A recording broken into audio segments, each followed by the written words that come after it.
Merci Marine d'être avec nous. Merci, c'est un honneur pour moi de présenter mon film à nouveau au Festival Cinéma du Réel. Alors pour commencer, vous avez donc présenté votre précédent long métrage Les Proies au festival il y a quelques années. Et donc c'est un film qui parlait de chasse à la palombe, et donc une pratique traditionnelle, et qui se passait dans les Landes. Et j'ai vu que dans les Landes, il y avait une langue, en tout cas dans le sud-ouest de la France, il y avait aussi une langue sifflée. Donc je me demandais s'il y avait un lien entre les deux films à ce niveau-là, ou est-ce que l'un était issu de l'autre ou pas du tout.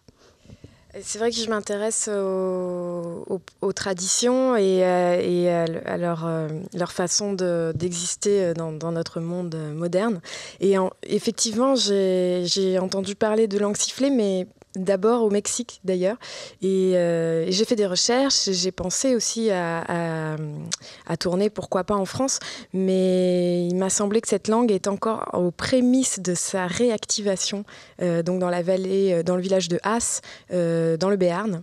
Et donc j'ai écouté effectivement des enregistrements faits par un anthropologue qui s'appelle Busnel, François Busnel, dans les années 60. Et je sais qu'il y a des enseignants qui sont très actifs en ce moment et qui essayent de réintroduire cette langue, donc la langue sifflée occitane dans le sud-ouest. Mais pour l'instant, ils en sont au début. Et donc, je me suis intéressée finalement à la langue sifflée aux Canaries, sur la petite île de La Gomera, où j'ai découvert avec émerveillement que c'était redevenu une langue courante pour la majorité de la population, donc assez récemment, depuis une vingtaine d'années, après avoir pratiquement disparu vers la fin du XXe siècle. Et donc vous présentez aussi le film comme une adaptation d'un poème, donc ce poème de Miguel Ángel Feria, si je ne me trompe pas. Comment donc avez-vous fait le lien entre ces deux faits? Est-ce que c'est d'abord le poème que vous avez voulu adapter et ensuite c'est venu se lier avec cette langue? Non, c'est l'inverse. En fait, j'ai effectué plusieurs voyages à la Gomera, et j'ai rencontré les habitants, j'ai un petit peu découvert les problématiques liées à l'environnement également, et j'ai rencontré des scientifiques du parc national de Galajonay.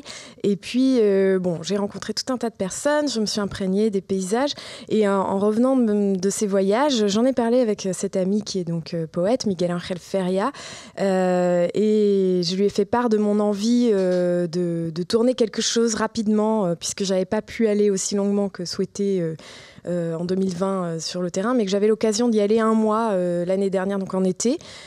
Et je lui ai dit, voilà, j'aimerais vraiment tourner quelque chose. Pour moi, il y a un côté onirique dans la façon dont les hommes s'expriment comme des oiseaux, finalement. Et je lui ai demandé s'il pouvait écrire quelque chose pour moi. Donc, il a été assez catégorique. Il m'a dit non. Non, désolé, je travaille pas à la commande. Si tu veux, je viens avec toi. Et puis, si quelque chose m'inspire sur place... on verra, quoi. Et puis en fait ça s'est pas fait, il a pas pu se déplacer, et il m'a dit, mais écoute, si tu veux, moi j'ai toutes les thématiques que tu souhaites aborder, la transmission, le rapport au paysage, j'ai dans mon dernier recueil de poèmes qui s'appelle Anarcadia, j'ai des textes qui pourraient t'intéresser, et si tu veux, tu peux choisir un poème et l'adapter. Et c'est ce que j'ai fait. Donc j'ai choisi un poème qui est intitulé Passe, P, et qui évoque en fait cette transmission. Lui, il parlait plutôt des bergers en Andalousie et des us et coutumes donc d'Andalousie, mais j'ai trouvé que c'était très beau et que ça résonnait avec les problématiques à La Gomera. Et donc, comment vous avez travaillé le poème avec les adultes? Alors, est-ce que c'est seulement les enfants j'ai un petit doute, ou est-ce que c'est aussi les adultes qui sifflent le poème?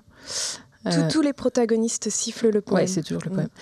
Et donc, comment est-ce que vous avez travaillé avec eux? Est-ce qu'il y a eu beaucoup de sessions, d'approches de ce texte, ou est-ce que vous avez aussi travaillé d'autres choses ensemble avant d'arriver là-dessus? Oui, j'ai d'abord rencontré les protagonistes. Je leur ai proposé de participer. Je leur ai bien sûr donné le texte. Et donc, c'est souvent ce texte qui les a convaincus, qui leur a donné envie de participer. Et je tenais vraiment à ce qu'il y ait des doyens, c'est-à-dire les dernières personnes pour qui c'est une langue maternelle sur l'île, et on les compte il s'agit vraiment d'une poignée de personnes, il en reste très peu, et notamment Isidro. Isidro qui a plus de 90 ans et qui était assez réticent au tournage, parce qu'il estime qu'il a déjà fait son temps, et puis il a déjà participé à d'autres tournages. Et donc j'ai beaucoup insisté, et c'est grâce à ce poème que je l'ai convaincu, et aussi à ma démarche un petit peu anthropologique, où je lui expliquais que c'était pour moi important de montrer qu'il y avait une transmission entre les anciens et les jeunes générations.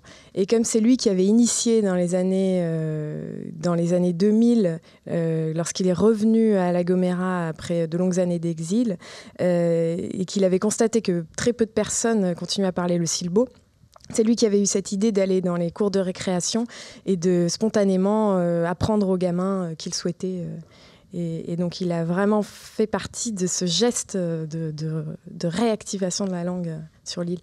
Voilà, donc c'était important pour moi qu'il y ait donc plusieurs générations, et aussi de montrer cet écart, ce vide, finalement, toute une génération qui ne parle pas la langue, qui sont les parents des enfants. Et les enfants, donc, ils ont appris à l'école. C'est maintenant c'est plus une langue maternelle, c'est une langue apprise. Et donc, je les ai rencontrés, je suis allée dans les classes, j'ai observé des cours de silbo. Et j'ai proposé à certains d'entre eux, de participer à ce tournage, alors que c'était les vacances d'été, et que en plus, il n'y avait pas eu cours pendant 6 mois. Donc, j'étais pas du tout certaine d'arriver à trouver tous les protagonistes, et je suis contente d'avoir réussi ce petit défi en très peu de temps. Est-ce que vous avez travaillé avec eux aussi sur le choix des lieux qui sont filmés, des lieux dans lesquels ils sifflent et entre lesquels ils communiquent ? Non, ça j'ai décidé en découpant le poème, en fait, en réfléchissant à chaque espace et chaque... comment il pouvait résonner pour chaque personnage aussi. Et donc j'ai vraiment travaillé strophe par strophe. Moi, je connaissais donc déjà bien l'île, et j'ai choisi de faire une espèce de descente, en fait, du sommet du volcan de Galaronay, en passant par le canyon de la Fortaleza, et en arrivant dans la forêt endémique, la Laurisilve, qui est magnifique. Et donc qui est une forêt primaire avec des arbres qui tendent au gigantisme, des bruyères de 20 mètres de haut. Et donc c'est une forêt très particulière, et qui bien sûr est aussi menacée, puisqu'il y a de moins en moins de pluie, moins en moins les alizés arrivent de moins en moins sur les îles, et il y a un problème environnemental pour conserver cette forêt. Et j'ai plutôt choisi les lieux de tournage en fonction de mes conversations avec les scientifiques du parc de Galaronay et leurs conseils, et pour mettre en valeur aussi ce patrimoine qui est donc menacé. Et ce que je trouve très beau aussi dans le film, c'est la façon dont vous mettez en scène ces corps, avec les fondus aussi, qui les font apparaître et disparaître, et qui se rapprochent en quelque sorte de l'aspect glissant du sifflement. Je me demandais comment c'était venu dans le processus, ce choix-là. C'est venu très tôt. J'ai imaginé ce recours cinématographique pour évoquer la disparition et la réapparition de la langue, et suggérer qu'une passation était faite entre les générations. Est-ce que vous avez envisagé aussi un moment de ne pas rester uniquement sur l'aspect poétique, mais d'inclure plus explicitement ces conversations, ou en tout cas une trace de ces conversations que vous avez pu avoir avec des scientifiques, et qui évoquent plus clairement les problématiques écologiques aussi ? Pas pour ce film-là, mais je suis en écriture pour un long métrage qui aborderait ces thématiques également, peut-être de façon un peu plus frontale. Et non, pour ce court métrage, pour Scylla Barrio, j'ai vraiment voulu rester dans quelque chose d'onirique, offrir une expérience visuelle et poétique au spectateur, et surtout le replacer dans un contexte de découverte. C'est-à-dire quand moi je suis arrivée, parfois on entend des sifflements dans la montagne, on ne sait pas vraiment d'où ils viennent, il y a de l'écho, on ne comprend pas non plus, ça nous est pas, moi ça ne m'était pas accessible comme ça de prime abord, et j'avais envie de faire découvrir et de mettre le spectateur dans la position à laquelle j'étais, de s'émerveiller face à tant de richesses et une langue si mystérieuse. Est-ce que vous avez un petit peu, justement, au fur et à mesure, appris à comprendre quelques mots en silbo? Oui, parce qu'en fait, il s'agit d'une langue miroir, c'est-à-dire que c'est l'espagnol.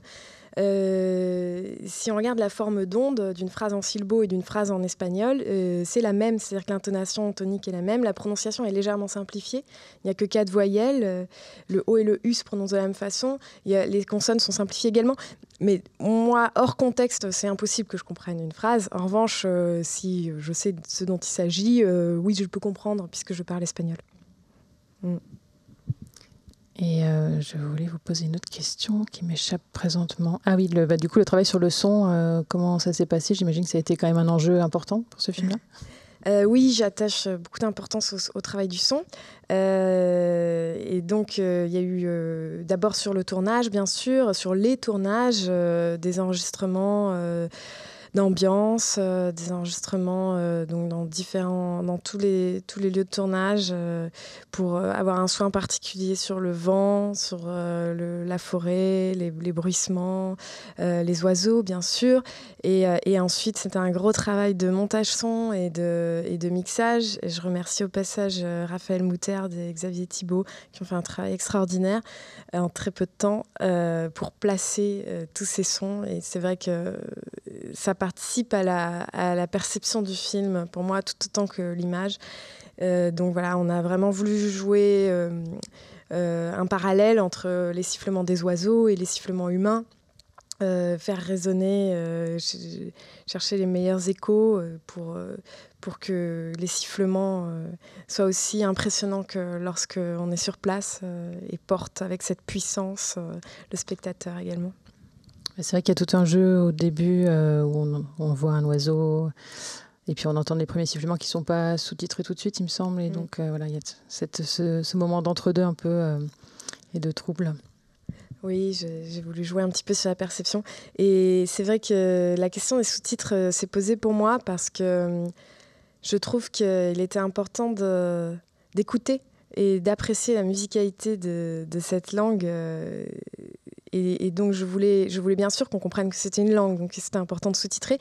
Mais j'ai décidé de ne pas sous-titrer le début du film pour laisser le spectateur apprécier cette langue et sa musicalité. Merci beaucoup, Marine. Est-ce que vous voulez ajouter quelque chose ? Je vous remercie. Je tiens à remercier l'équipe du film, tous les protagonistes, tous les techniciens qui ont participé, qui ont offert leur travail et leur savoir-faire. Et je tiens également à ajouter un mot par rapport à la situation actuelle. Et donc, j'aimerais exprimer mon soutien à mes collègues qui occupent le théâtre de l'Odéon et tous les lieux culturels en France actuellement. Et je voudrais rappeler au gouvernement que nous demandons la réouverture des lieux culturels, que nous demandons une prolongation d'une année blanche pour les intermittents, des aides pour les précaires et les intérimaires, mais également le retrait de la réforme de l'assurance chômage. Merci Marine. Merci à vous.